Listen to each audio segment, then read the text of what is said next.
Qual a diferença entre psicanálise e psicoterapia de orientação psicanalítica? E qual a diferença entre ser um psicólogo e ser um psicanalista? É isso que a gente vai trabalhar no vídeo de hoje. Eu sou o Gui Magás, psicanalista, e a finalidade desse canal é transmitir a psicanálise de forma séria e descomplicada.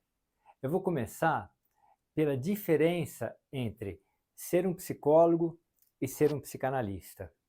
Bem, vocês com certeza, eu imagino que praticamente todos vocês sabem a diferença entre um psicanalista e um psicólogo e um psiquiatra, certo? Um psiquiatra é um médico que atende os doentes mentais ou pessoas que sofrem de algum mal emocional, medicando, dando remédio, certo?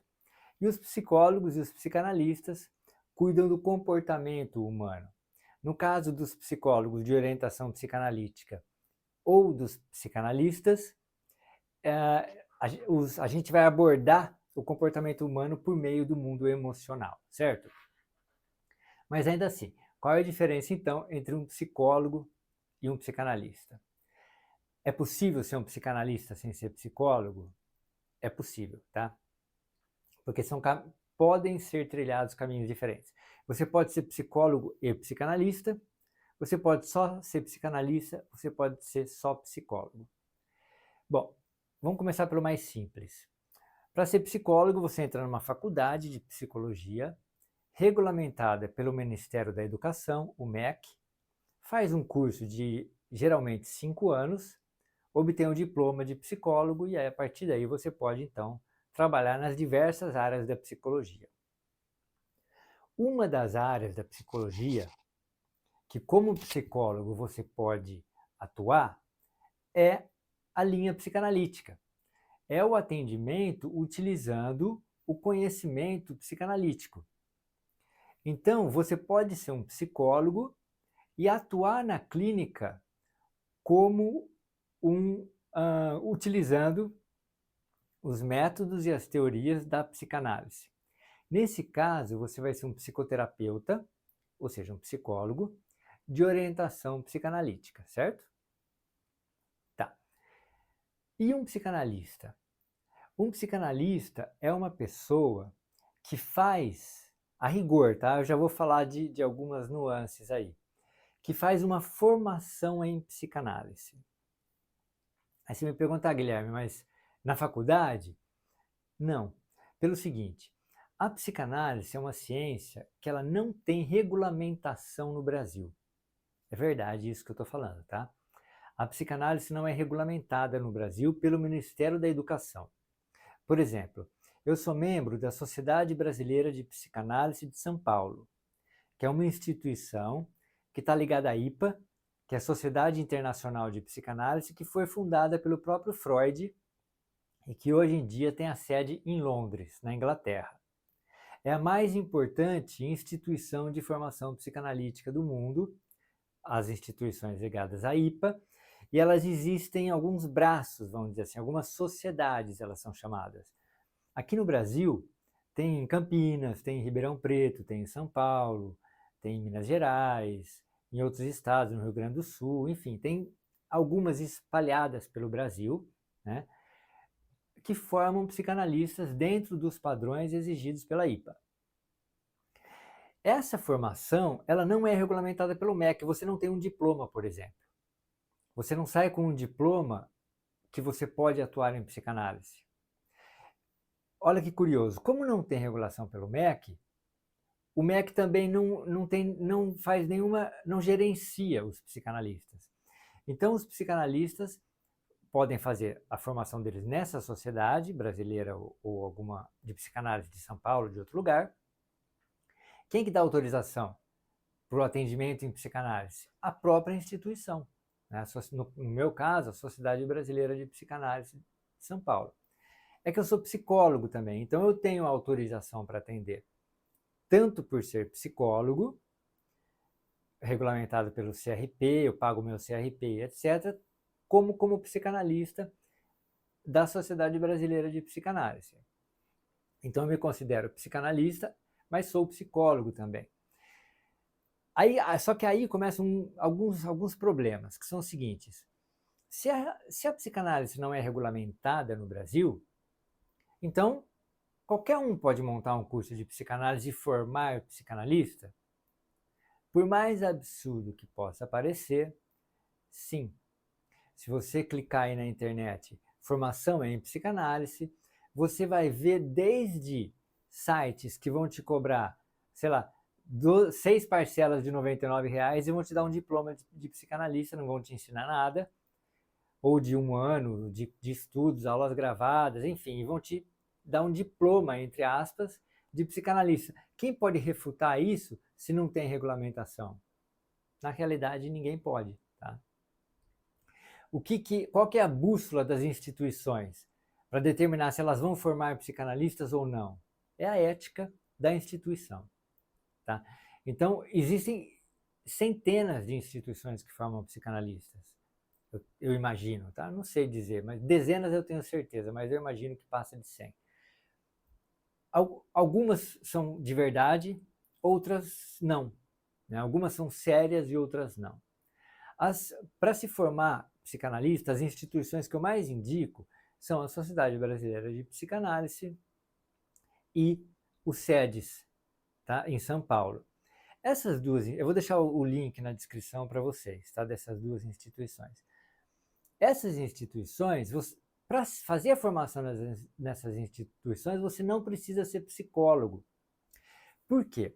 Porque para você ser psicanalista, a rigor, a psicanálise é uma linha da psicologia muito específica. E se você faz uma formação muito séria de psicanálise, você não teria que ser, segundo os psicanalistas acreditam, psicólogo. Tá?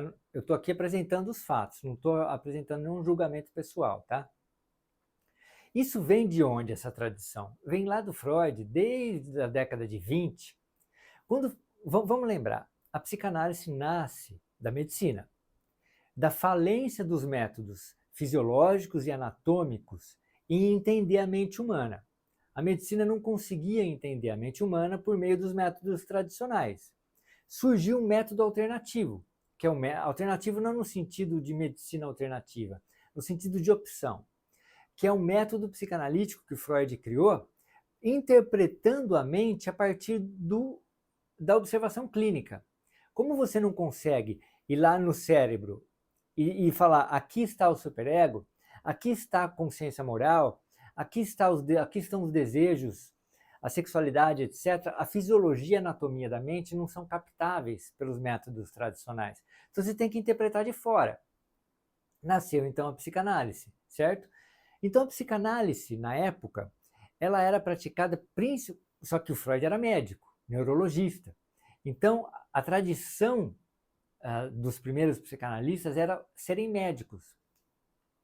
Só que para você praticar a psicanálise, o conhecimento fisiológico e anatômico não tem praticamente utilidade nenhuma. E na realidade atrapalhava, Freud dizia. Leiam o texto, eu vou deixar também um link para vocês do livro, no qual tem o texto do Freud, a Psicanálise Leiga, né, onde ele defende a análise leiga. O que é análise leiga? Análise praticada por não médicos. Tá? E hoje em dia por não médicos, não psicólogos, por pessoas que não precisam ter uma formação que seja específica. Na verdade, essas instituições exigem, as sérias, exigem que você seja formado tenha alguma graduação para você fazer o curso de psicanálise, mas não precisa ser psicologia nem medicina. Então Freud, na época, tinha que ele começou a ter adeptos, alguns adeptos, como por exemplo, o primeiro deles, não médico, o Otto Rank, que era um mecânico, que fez parte da Sociedade Psicanalítica de Viena, um dos primeiros psicanalistas, começaram a chegar pessoas que não eram médicas. E Freud acolheu essas pessoas porque o conhecimento médico não era necessário para você analisar uma pessoa utilizando a linguagem. Era toda uma nova teoria. Isso acabou dando num processo contra um dos discípulos de Freud no ano de 1926, o Theodor Hayek. E o Freud saiu em defesa dele nesse processo e escreveu esse texto da análise leiga. No final, o processo foi anulado tal, e ficou determinado que não precisariam ser. Freud determinou que para você ser psicanalista você não precisava ser médico, e depois isso foi estendido hoje que você não precisa ser psicólogo também. É claro que isso é controverso, tanto que em alguns lugares do mundo exige-se que seja médico para ser psicanalista. Para você ver como a coisa é complexa, tá? Eu falo que a finalidade do canal é descomplicar dentro do possível. O próximo tema é mais complexo ainda, só dá para a gente expor um pouco as complexidades. Nem tudo é totalmente descomplicável. Mas eu acho que deve estar ficando claro para vocês, de forma suficiente, o que é ser um psicanalista. É você fazer uma formação numa instituição que forma psicanalistas e que seja séria. Ali você não precisa ser psicólogo nem médico, tá? Embora a imensa maioria dos psicanalistas sejam psicólogos ou médicos. Mas lá na sociedade brasileira tem jornalistas, pessoas que fizeram filosofia, letras, enfim, tem economistas, inclusive, tem outras pessoas de outras áreas, no SEDES também, tá? Agora, se você é um psicólogo que quer trabalhar com a linha psicanalítica, como é que você vai fazer para se especializar? Aí existem os cursos de formação em psicoterapia psicanalítica, entendeu? Na nossa instituição, no Instituto Brasileiro de Psicanálise, eu vou deixar também o link para vocês da nossa formação, é uma formação para psicólogos em psicoterapia psicanalítica, ou seja, em psicoterapia a gente já vai entrando no nosso segundo tópico, numa psicoterapia que utiliza as ferramentas da psicanálise. Aí vem, qual que é a diferença entre a psicoterapia psicanalítica e a psicanálise? Então, assim, só antes de partir para isso, só para finalizar esse primeiro tópico, esses psicólogos que fazem esses cursos de formação ou de especialização em psicoterapia psicanalítica, geralmente são considerados psicoterapeutas, ou seja, psicólogos, de orientação psicanalítica, tá? Agora, qual é a diferença entre uma psicoterapia de orientação psicanalítica e uma psicanálise? Tem diferença? Olha, aí a gente entra num campo que se você tiver a pretensão de resolvê-lo, de sair daqui assim, ó, isso é psicanálise, isso é psicoterapia de orientação psicanalítica, você pode desistir. E se alguém te der uma definição, posso garantir para você, tá? Se alguém te der uma definição clara, isso aqui é psicanálise clássica, isso aqui é psicoterapia de orientação psicanalítica, não aceite, porque não existe isso, tá? Os autores divergem, assim, de inúmeras formas. Então, assim, não existe uma clara distinção. Existem o quê? Parâmetros. A maioria dos autores que divergem dizendo que a diferença da psicanálise para psicoterapia psicanalítica é isso ou aquilo, utilizam alguns parâmetros. Então, esses parâmetros costumam se repetir, vamos dizer assim. E a partir do momento que eles procuram se repetir, dá para você utilizá-los para fazer uma certa distinção. Embora você não consiga, vou repetir, fazer uma distinção clara. E tem mais. Não tem como você fazer uma formação em psicanálise numa instituição séria e que te dá essa formação, sem ao mesmo tempo entender e trabalhar uma psicoterapia psicanalítica. Porque uma coisa está grudada na outra. Às vezes uma psicoterapia se transforma numa análise mais profunda. Às vezes é tipo assim, não tem como você estudar uma coisa sem estudar outra. Eu sei disso porque a gente tem um curso, como eu já falei, e no nosso curso a gente é de psicoterapia, de orientação psicanalítica, só que ao mesmo tempo você utiliza a mesmíssima teoria, são as mesmíssimas técnicas, com algumas diferentes nuances técnicas, que é mais um foco mais, já vou falar delas, um foco mais específico em algumas na psicoterapia, um foco mais específico em algumas numa psicanálise mais clássica, mas elas se misturam. Não tem como você fazer só uma coisa ou só outra, entende? Então, assim, a hora que você faz um curso, seja de psicoterapia ou de orientação psicanalítica, existem vários cursos sérios no Brasil de psicoterapia de orientação psicanalítica. Tem o nosso, tem o do pessoal de Marília, tem o pessoal de Riad, em São Paulo, a SWAD, eu não sei se ainda tem em Ribeirão Preto, e outros, tá? Esse tem bastante. Também tem uns que não são, que só se utilizam, vamos dizer assim, do fato da psicanálise não ser regulamentada. Então, o que eu sugiro a você, se você estiver escolhendo um curso? Veja, veja o corpo docente, veja a instituição, vamos dizer assim, de onde vêm os membros da instituição, pede a grade, analise o conteúdo, entendeu? Pergunte para colegas que você confie se aquela instituição, pessoas que você sabe que fizeram uma formação séria. Eu acho que é por aí que a gente vai descobrindo. Mas, enfim, quais são esses parâmetros que, embora não definam, dão uma ideia para a gente de uma psicoterapia de orientação psicanalítica? Tudo começa em Freud, então vamos voltar lá para Freud. Freud analisava os pacientes dele 5, 6 vezes por semana. Então ele tinha 5, 6 pacientes. 7, 8. Nas épocas que ele atendia mais, ele tinha 8 pacientes. 8 pacientes só. E ele atendia eles todos os dias. Tá? Era assim que o Freud trabalhava. O paciente ia todo dia lá. No mínimo 4 vezes por semana, mas geralmente era todo dia. Era uma coisa intensa. E qual que era o foco? A transferência. O que é a transferência? É o paciente, é o analista se colocar numa certa posição. O que Freud falava? A gente se coloca numa posição mais fria, não gelada, né, mas um pouco mais neutra. Vamos chamar, acho que fria não é uma boa palavra. Neutra. E o paciente está num contato tão intenso com a gente que ele começa a desenvolver sentimentos pela gente de amor, ódio, sexuais, raiva, sentimento de abandono. Ele vai, vamos dizer assim, transferindo para a figura do analista tudo aquilo que ele sente em relação ao mundo e às suas relações de objetos, as pessoas com as quais ele convive. Então, o Freud trabalhava esse vínculo com ele próprio, porque segundo o Freud e toda a tradição psicanalítica, até hoje, quando isso acontece, o paciente transfere para o analista a sua problemática, e o analista consegue trabalhar, vamos dizer assim, a emoção viva. Vou te dar um exemplo muito simples. Se você fala para o seu paciente assim, não tem problema você sentir ódio da sua mãe.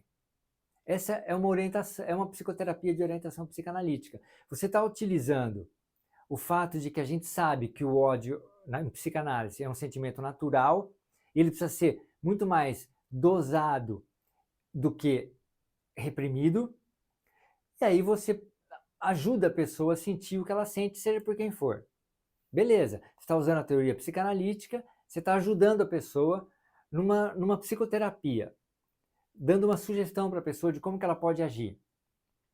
Numa psicanálise mais clássica, você permite que a pessoa odeie você.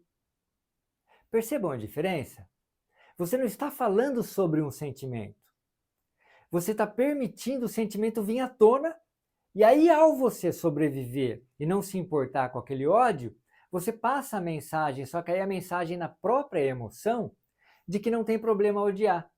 Você não dá um ensinamento, você oferece uma experiência viva para a pessoa. Então, a psicanálise, ela nasce desse conjunto grande, dessa intensa sequência de sessões e uma vivência forte no setting analítico. Um setting mais rigoroso, um setting mais neutro, um setting mais intenso. Então ficou estabelecido isso como uma psicanálise clássica. A partir de Ferenczi, um dos primeiros seguidores de Freud, um dos primeiros dos estrangeiros, porque Freud começou em Viena. Então o seu ciclo de Viena era de onde vieram seus primeiros adeptos. Um pouco depois, na década de 1900, ainda na década de 1900, os primeiros vienenses chegaram na década de 1900 também. No início da década de 1900, formou o ciclo de Viena, que era a sociedade das quartas-feiras, né, que eles estudavam na casa do Freud de quarta-feira. Freud e um grupo de 5 discípulos.